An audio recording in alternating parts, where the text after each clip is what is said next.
बिस्मिल्लाहिर्रहमानिर्रहीम। अभी हम जो डिस्कस टॉपिक करेंगे इसके अंदर वर्ल्ड पॉपुलेशन की बात करेंगे। ठीक है, सबसे पहली बात तो जो scientific and systematic study of population है उसको हम डेमोग्राफी कहते हैं। Demography is basically the branch of human geography which deals with the systematic and scientific study of population growth and population distribution. ठीक है, तो हमारा जो पहला जो कंसर्न है वो हमारे पास डिस्ट्रीब्यूशन ऑफ पॉपुलेशन के साथ है कि दुनिया की आबादी अनइवन क्यों है। कुछ इलाकों के अंदर आबादी बहुत ज़्यादा है, कुछ इलाकों के अंदर आबादी बहुत कम है, कुछ इलाके हाईली पॉपुलेटेड है, कुछ इलाके हमारे पास लेस पॉपुलेटेड है। अभी हम इन चीज़ों पर फोकस करेंगे कि हमारे पास वो कौन से फैक्टर्स हैं जिनकी वजह से हमारे पास पॉपुलेशन वर्ल्ड की अनइवन है। इस कंपेयर जो क्वेश्चन हमारे पास है वो determinant of world population. Determinants कौन से हैं, ये बड़ा इंपॉर्टेंट सवाल है एग्जाम पॉइंट ऑफ व्यू से। पहली चीज़ हमारे पास फिजिकल फैक्टर्स कौन से हैं।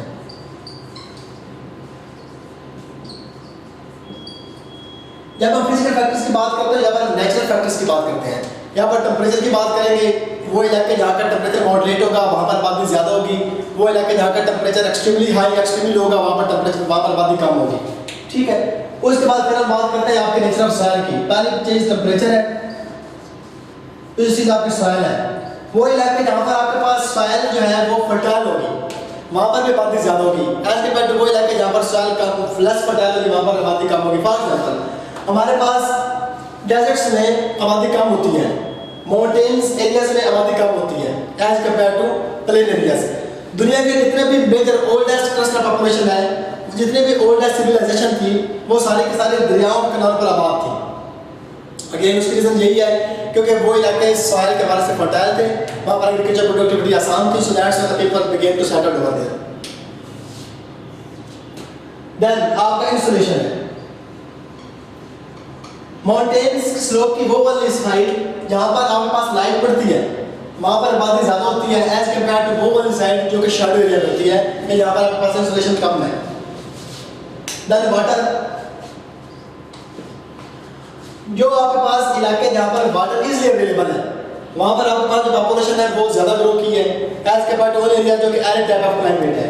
ठीक है, दुनिया के जितने भी पुरानी सिविलाइजेशन थी सारे के सारे दरियाओं के किनारों पर आबाद थी और उसकी रीज़न ये थी कि दरियाओं के किनारे पर रहते हुए दरिया उनको वाटर प्रोवाइड करते थे और उस वाटर को यूज़ करते थे for the purpose of their agriculture, for the purpose of their domestic uses, for the purpose of their transportation. Then हमारे पास प्रेसिपिटेशन, वो इलाके जहाँ पर आपके पास मॉडरेट रेनफॉल है वहाँ पर भी हमारे पास आबादी ज़्यादा है। वो इलाके जहाँ पर लेस रेनफॉल है, जहाँ पर डेजर्ट टाइप ऑफ या एरिड टाइप ऑफ क्लाइमेट है, उन इलाकों के अंदर हमारे पास आबादी, दुनिया का कोई भी मेजर क्लस्टर पॉपुलेशन डेजर्ट के एरिया में नहीं है। ठीक है ना, दुनिया का सारे मेजर क्लस्टर पॉपुलेशन उन इलाकों में जहाँ पर मॉडरेट और टेम्परेट टाइप ऑफ क्लाइमेट है। देन कम्स स्लोप, ये वो सारे फैक्टर्स हैं स्लोप। अब दुनिया का कोई भी ऐसा बड़ा शहर हाईली पॉपुलेटेड सिटी ऐसा नहीं है जिसको हम ये कहें कि हमारे पास ऐसे स्लोप के ऊपर है। दुनिया के सारे बड़े शहर, चाहे वो लाहौर है, चाहे वो कराची है, चाहे वो न्यू दिल्ली है, चाहे वो बीजिंग है, दुनिया के जितने भी ये बड़े शहर हैं सारे के सारे हमारे प्लेन एरियाज के अंदर है। तो इट मींस कि ये वाले जो फैक्टर्स हैं हमारे पास फिजिकल फैक्टर्स हैं जो क्या करते हैं कि जो कि इंसान की डिस्ट्रीब्यूशन ऑफ पॉपुलेशन को डिटरमाइन करते हैं। ठीक है, टेम्परेचर एक्सट्रीमली हाई या लो का दुनिया का कोई भी बड़ा शहर पोलर एरियाज में नहीं है, दुनिया का कोई भी बड़ा जो मुल्क है वो इक्वेटोरियल बेल्ट में नहीं है। द रीजन इज दिस कि वहाँ का टेम्परेचर या बहुत हार्श है या बहुत लो है। ऐसे सॉइल है, insulation, water, precipitation, slope, these are the basically the physical factors. Then we will go to the political factors. Then कुछ then we will go to the economic factors.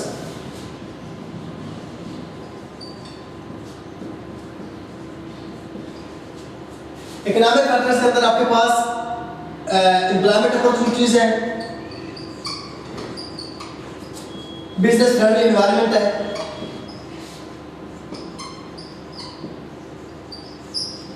Job security है,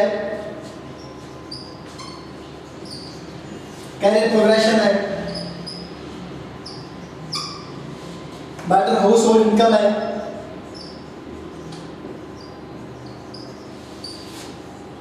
effective economic policies है, industrial growth है, etc। ये सारी चीजें हमारे पास economic factors के अंदर आती हैं। लोग उन इलाकों की तरफ मूव करके जाएंगे। अब देखें पॉपुलेशन डिस्ट्रीब्यूशन में दो चीज़ें हैं, या नेचुरल ग्रोथ है या पॉपुलेशन चेंज है। नेचुरल ग्रोथ हमारा कुदरत की तरफ से है, इसके अंदर हम बर्थ रेट और डेथ रेट का आपस में जो बैलेंस है उसकी बात करते हैं।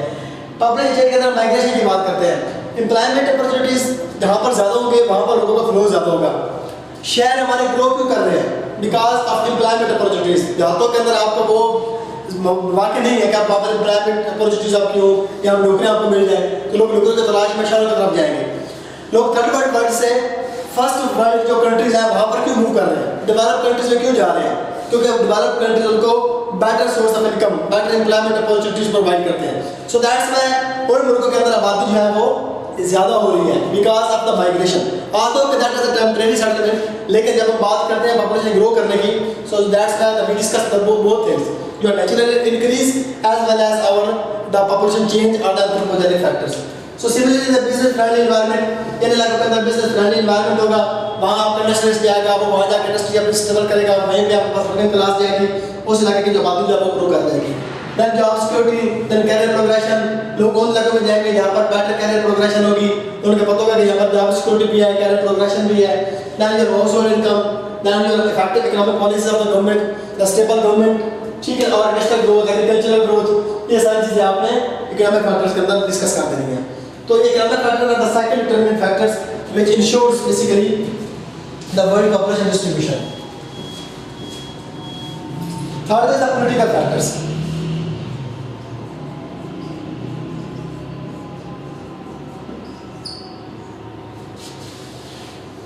पॉलिटिकल फैक्टर्स के अंदर स्टेबल गवर्नमेंट्स आ जाती हैं, लॉ एंड ऑर्डर आ जाता है, गुड गवर्नेंस आ जाती है, ठीक है ना, प्रोटेक्शन ऑफ फंडामेंटल राइट्स आ जाता है, पॉलिटिकल फ्रीडम आ जाती है और गवर्नमेंट की पॉलिसीज आ जाती हैं।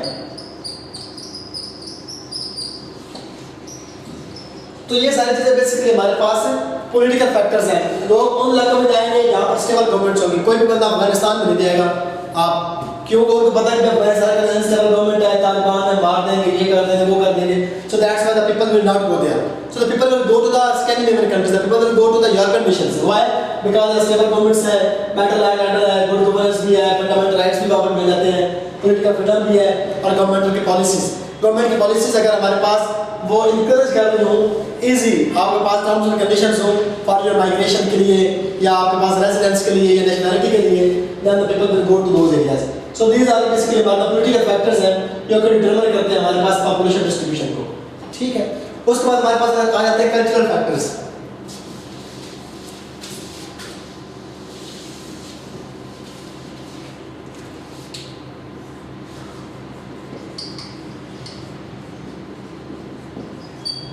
अगेन जब हम कल्चरल फैक्टर्स की बात करते हैं तो यहाँ पर आपका रिलीजन आ जाता है, यहाँ पर आपकी ट्रेडिशंस आ जाती हैं, यहाँ पर आपकी कस्टम्स आ जाती हैं,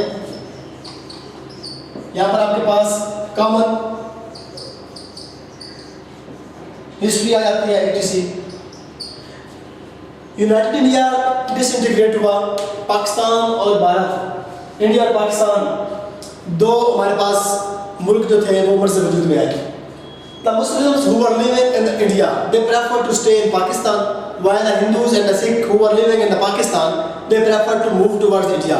Why? Because of the religious factor. मुसलमानों को ये लगा कि भाई अगर हम हिंदुस्तान में रहेंगे ना तो हमें यहाँ पर नमाज क्यों नहीं पढ़ने देगा, रोज़ा क्यों नहीं पढ़ने देगा, मस्जिद हमारे शहीद कर दी जाएगी, ये कर दिया जाएगा, वो कर दिया जाएगा। So that's why they were afraid. So that's why they basically start to move toward Pakistan.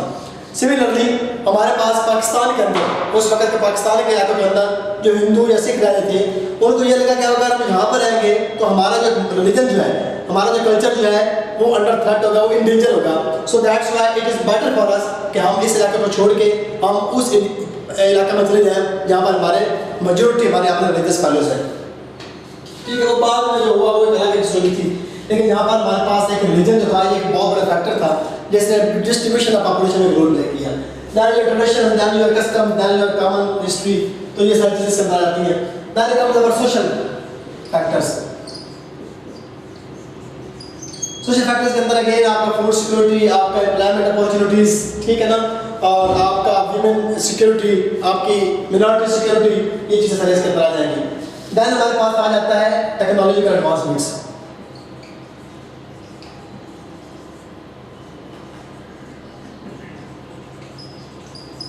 Technological advancements एक बड़ा रोल करेगी आपकी पॉपुलेशन के डिस्ट्रीब्यूशन में, अनइवन डिस्ट्रीब्यूशन में।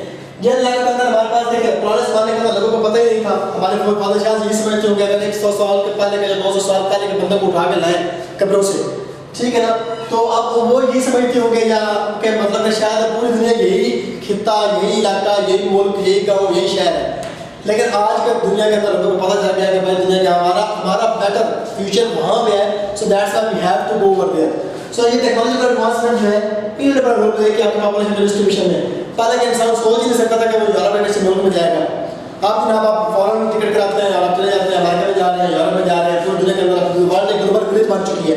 आप अपने घर के अंदर बैठे हुए आपको पता चल रहा है कि दुनिया के अंदर इस वक्त क्या क्या क्या चल रहा है।